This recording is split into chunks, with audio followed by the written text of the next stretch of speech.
धरती पर लोग कितने खुश लग रहे हैं। मुझे भी इनकी खुशियों का हिस्सा बनना है। एक काम करता हूँ, एक बार धरती पर घूमने चलता हूँ और वहीं जाकर देखूंगा कि मेरे जन्मदिन की तैयारियां कैसी चल रही हैं। इसके बाद गणेश जी एक बालक का रूप धारण करते हैं और धरती लोक पर आ जाते हैं। धरती पर सभी लोग गणेश चतुर्थी की तैयारी में जुटे हुए थे। गणेश जी भ्रमण करते हुए अपने भक्तों को देख रहे होते हैं। चलते चलते वो एक गांव में से गुजरते हैं। उस गांव के बाहर एक टूटी हुई झोपड़ी होती है। उसमें एक लड़की रो रही होती है। उस लड़की की रोने की आवाज सुनकर गणेश जी वहीं रुक जाते हैं। अरे, ये रोने की आवाज किसकी है? दादी, मुझे भी गणेश जी की मूर्ति घर में स्थापित करनी है। मेरी सारी सहेलियां गणेश चतुर्थी की तैयारियां कर रही हैं। मुझे भी गणेश चतुर्थी मनानी है। मुझे भी गणेश जी को अपने घर लाना है। प्रिया, क्यों जिद कर रही हो? तुम्हें पता है ना, हमारे पास 2 वक्त के खाने के पैसे नहीं हैं। हम गणेश जी को अपने घर कैसे लेकर आएं? अगर हम गणेश जी को अपने घर लाएंगे तो उनको हमें अच्छे पकवान, मिठाइयाँ, फल खिलाने होंगे और हमारे पास तो इतने पैसे ही नहीं हैं। अगर गणेश जी हमारे घर आए तो वो भूखे रह जाएंगे। हाँ दादी, आप सही कह रही हो। अगर गणेश जी हमारे घर आएंगे तो वो भूखे रह जाएंगे। हम उन्हें अपने जैसा खाना तो नहीं खिला सकते ना। हे गणेशा, मुझे माफ कर दो। इस साल हम तुमको अपने घर नहीं ला पाए। अब क्या कर सकते हैं? हमारे पास इतने पैसे नहीं हैं कि हम तुम्हें अपने घर बुला सके। अगर मेरे माता पिता जीवित होते तो हम जरूर तुमको अपने घर ले आते। कोई बात नहीं गणेशा, अगले साल हम तुम्हें अपने घर जरूर लाएंगे।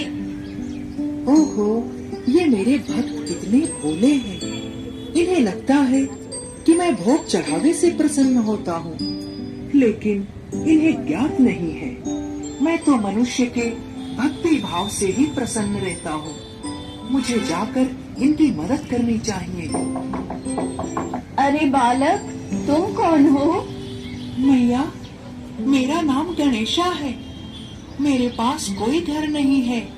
क्या मैं कुछ दिन के लिए आप लोगों के साथ रह सकता हूँ? इसके बदले आप जो बोलोगे मैं वो सारे काम कर दिया करूँगा और मैं आपकी सारी बात भी मानूंगा।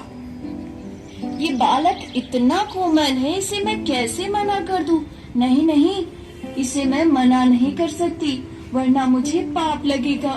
कोई नहीं, कुछ दिन की तो बात है, आधा रोटी कम खा लेंगी। तुम मेरे घर पर रह सकते हो गणेशा, आ जाओ। यहाँ पर मैं और मेरी बेटी रहते हैं, तुम हमारे साथ रह सकते हो। शारदा भगवान गणेश को बालक समझकर अपने घर में स्थान दे देती है। मैया, आज तो गणेश चतुर्थी का प्रथम दिन है। आज आपने गणेश चतुर्थी की कोई तैयारी नहीं की? मन तो हमारा भी है, पर हमारे पास इतने पैसे नहीं हैं कि हम गणेश जी को अपने घर बुला सके।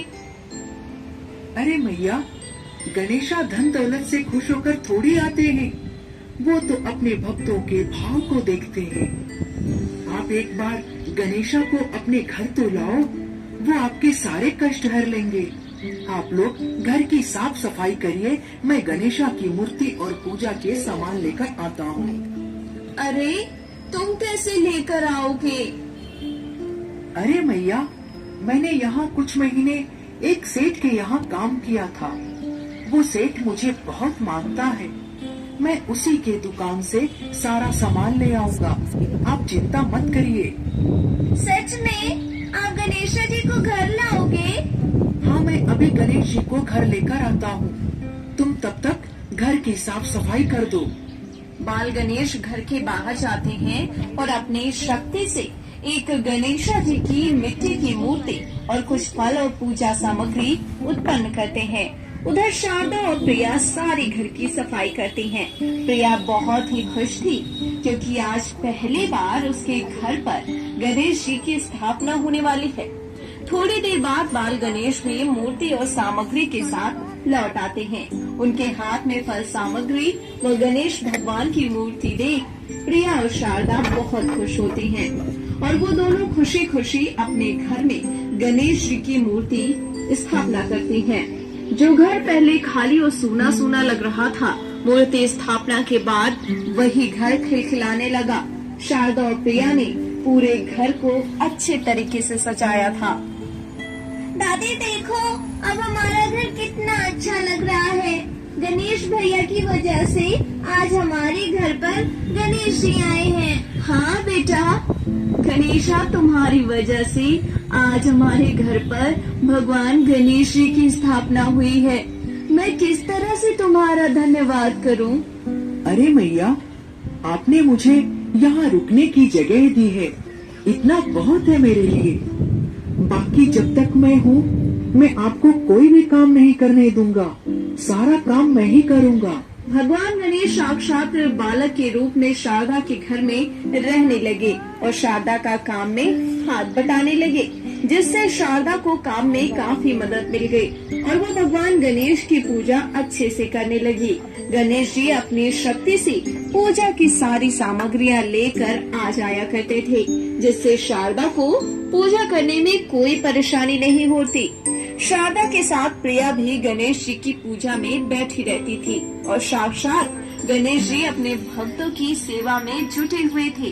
प्रिया और शारदा को शायद ये पता भी नहीं था कि गणेश कोई बालक नहीं बल्कि भगवान गणेश हैं। देखते देखते गणेश चतुर्थी के 9 दिन अच्छे से बीत जाते हैं। आज गणेश चतुर्थी का आखिरी दिन था। सभी लोग गणेश जी की मूर्ति को विसर्जित करने के लिए जा रहे होते हैं। सारा गांव उत्साह और हर्षोल्लास के साथ भरा हुआ था। सभी लोग खुश थे, सभी नाच गा रहे थे, हर तरफ शोर शराबा था। इधर शारदा और प्रिया भी मूर्ति विसर्जन के लिए तैयार हो चुकी थी। गणेश भैया, आज हम मूर्ति विसर्जन के लिए जा रहे हैं, आप भी चलोगे ना? हाँ हाँ, क्यों नहीं, मैं भी चलूँगा। आप लोग जाओ, मैं पीछे पीछे आ जाऊँगा। ठीक है भैया।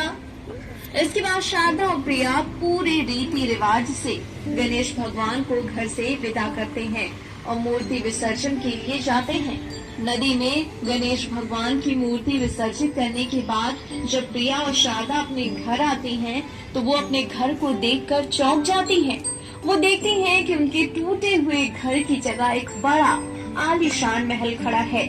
जब वो दोनों घर के अंदर घुसती हैं, तो देखती हैं कि उनका घर सोने के सिक्कों से भरा हुआ है। दादी देखो, गणेश जी ने हमारी पुकार सुन ली। उन्होंने हमारे टूटे हुए मकान को महल बना दिया। सही में बेटा, लोग गणेश जी को ऐसे ही विघ्नहर्ता नहीं कहते। उन्होंने तो कुछ ही दिनों में हमारे सारे विघ्न हर लिए। पर दादी, गणेश भैया कहाँ हैं? वो तो हमारे साथ विसर्जन के समय भी नहीं थे। हाँ, ये तो मैंने भी ध्यान नहीं दिया। जा प्रिया, गणेशा जी को खोज कर ला, कहीं वो बाहर भटक तो नहीं गया बेचारा। मैया, इसकी कोई जरूरत नहीं है। मैं तो बस 10 दिन के लिए ही आया था। अब धरती पर मेरा समय पूरा हो गया तो मेरे भक्तों ने मुझे विदा कर दिया। आप चिंता मत करो मैया, अगले साल फिर से मैं आपके पास आऊंगा और आपके साथ रहूंगा। दादी, ये किसकी आवाज है? अरे पगली, तू अभी तक नहीं समझी? ये भगवान गणेश की आवाज थी और हमारे साथ रहने वाला गणेशा कोई और नहीं, भगवान गणेश ही थे, जो बालक के रूप में हमारे घर हमारा कष्ट हरने आए थे। प्रिया और उसकी दादी समझ गई थी कि गणेशा कोई और नहीं, भगवान गणेश थे। ये जानकर दोनों की आंखें भर आई। भगवान गणेश की कृपा से शारदा के घर में खुशियों के दिन लौट आए। अब उनके पास किसी चीज की कमी नहीं थी। वो धन्य धान्य से संपन्न हो चुकी थी। इसके बाद वो हर साल गणेश चतुर्थी का त्योहार बड़ी ही धूमधाम से मनाने लगे।